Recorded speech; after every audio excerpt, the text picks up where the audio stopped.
Yan, dito guys, yung kininsel ko yung aking motor. Kaya yan, tiglang nanginan ko siya. Tumalsik dito yung yung stick nan. Kaya ingat tayo guys sa mga naghahangin ng ganan ha. Kasi yan, gaya nan, isang na nalaglag do sa loob. Hirap pa man din dukutin yan guys.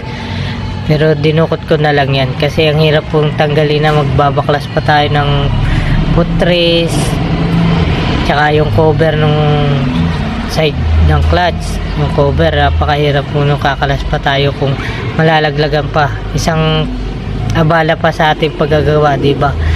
Kaya maging aware tayo doon sa natin ng mga yan ang paghahangin at talagang delikado yan gaya nan, kasi kung sa customer yan, galit na siguro ang customer. Kaya dyan dinukot ko na yan guys, yung stick na yan. Gumawa na lang ako ng paraan para madukot yan. Kumuha ko dyan ng long nose tsaka yung kawad na nakikita nyo dyan. At yan dito guys, yunisto ko na yan. Dito nga hindi natin makikita masyado yung yung pagdukot gawa ng harang ng aking kamayan. Dapat hindi, sana napisto ko ng maayos yung video para nakita nyo kung paano madukot o paano ang style ng pagdukot ng stick na yun, diba? Napakahirap dukutin nun. Kung wala ka ng long nose na mahaba na maikli, ay mahirapan ka dukutin yun.